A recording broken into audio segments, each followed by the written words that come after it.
Welcome to the trails, where today I'm going to take a second look at my 2015 RZR S 900.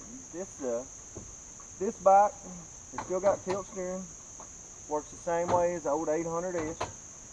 It's got seems to have a little better transmission. It's supposed to have the 900 XP transmission. When you put this thing on park, even though I'm in a little incline right now, it just pulls right out.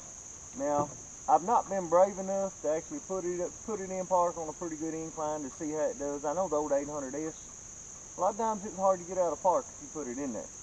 But now the transmission on this thing seems to work a little better. Low and high range, I feel like they're geared a little better. It feels, the motor is a lot more powerful. I mean, you can tell a big difference in it right off the bat. The doors are pretty slick. I know they're just quarter doors. It needs half doors. I don't really like this gap down here in the bottom. But now, for a factory door, they're a pretty slick setup. I really like the latch because they're real easy to get in and out of. This seat belt, if you're not buckled up, top speed's 15 miles an hour. If the passenger side don't matter. But now the driver's side, if you ain't got something plugged into the seat belt here, 15 miles an hour is top speed. But now if you plug your seat belt up, it'll let you have top speed, whatever top speed may be. Now this bike has drain plugs in the floor, just drain holes, so when you're cleaning it out, you can plop these little plugs out. You can rinse the mud and whatnot out of the floor, or you can let the water drain if you're out on the trail. The floorboards seem to be sealed off a little better. They don't let as much water in as the old 800 does. The seats are real easy to get in and out of. They're real easy to get in and out of the bike.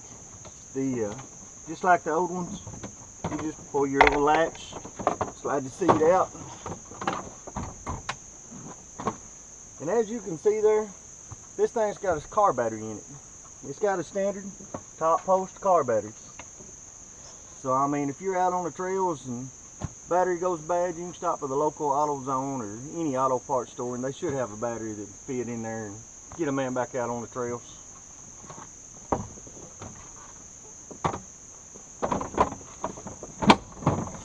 The driver's side seat will slide forward and back. That way, if you're a big rider like me, you want the seat all the way back, you can. And if you're a smaller rider, you can slide that seat back and forth, and it's convenient if you got a couple people driving. That way, it's real easy to change. The passenger side is just like the old 800. You got to take the seat out, take a couple bolts loose, and just slide the seat back and forth and tighten her down, and just trial and error until you get it where you want it. The grab bar is real similar to the old 800S. You just pull a pin, you can slide it in and out. Now this one I did notice is pretty tight compared to my old 800. It don't slide in and out as easy, but it don't make no rattling noise neither.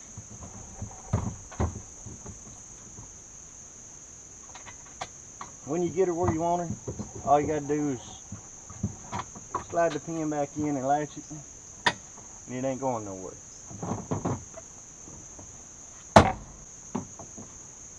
The glove compartment on this bike has a good solid latch. It's a lot better setup than the old 800S. The old 800S, you just pull it open, where this one's actually got a latch on it. So it's a little easier to get open and closed. You got a storage compartment here. And I mean, if you're going slow, I'll throw my cell phone in there and it does fine and don't have no issues. But now if I'm going fast, I'll put it overhead in my EMP overhead bag. You still got a 12-volt outlet, just like on the old 800S for your cell phone or camera or whatever you want to charge. You still got two cup holders in the floor. Basically the same deal as the other one. Now this console is a little easier to get out. The console's just got a couple push pins, body rivets, whatever you want to call them. You pop them out, you can take the console out. You can see them or not, but the switches on this bike, they're made a little different than the old 800S.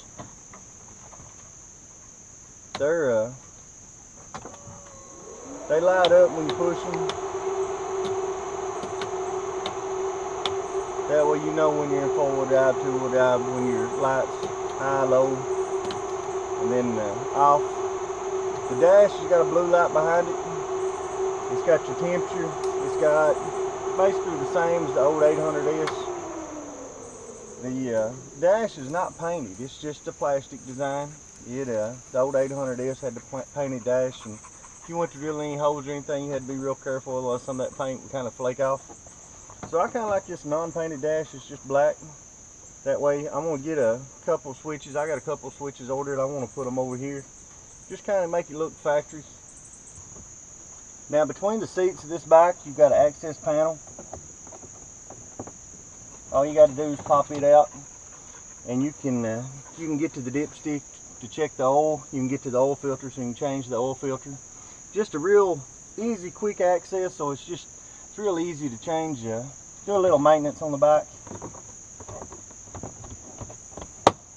There's an access panel behind the driver's side seat, and that access panel gets you into the computer. It's got it kind of blocked in there, so it don't get as much moisture to it as the old bikes. This bike has an easy access compartment to get into the engine. You just pull the latch, pull the cover out. Your spark plugs are right here. Your fuel plugs right here for your engine oil. The air filter, all you got to do is pop those little rubber deals loose. You can get right into your air filter. So that's real easy to change. Plus it's pretty well protected over here.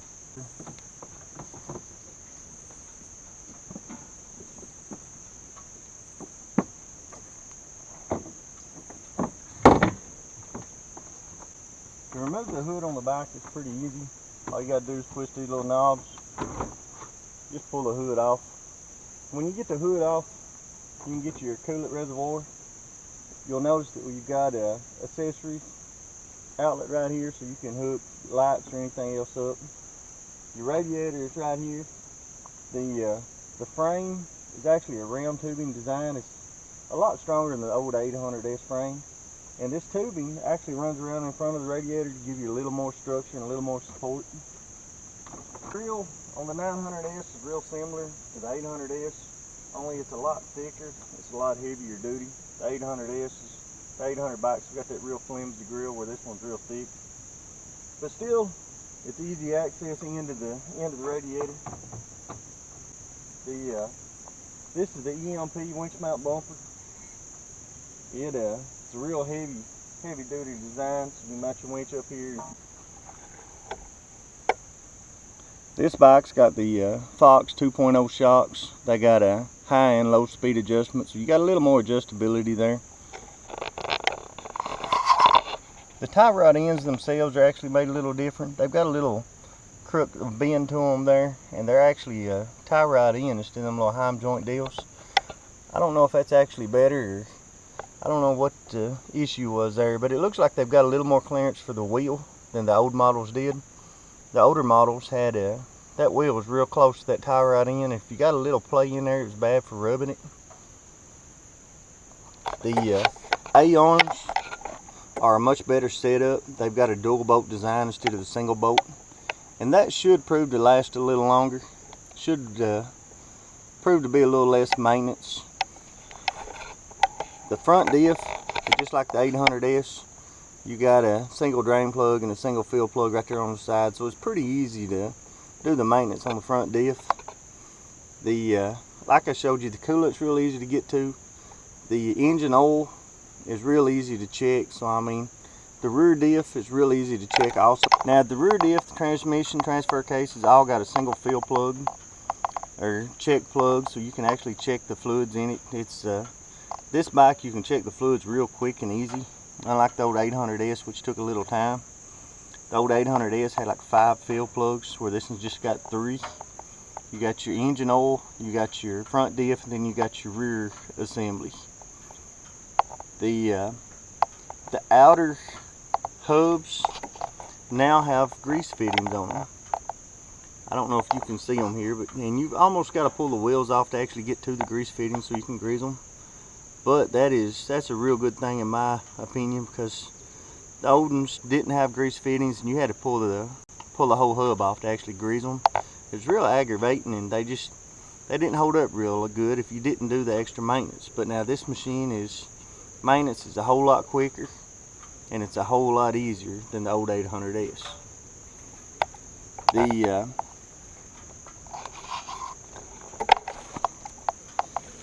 engine is the 900 ProStar engine.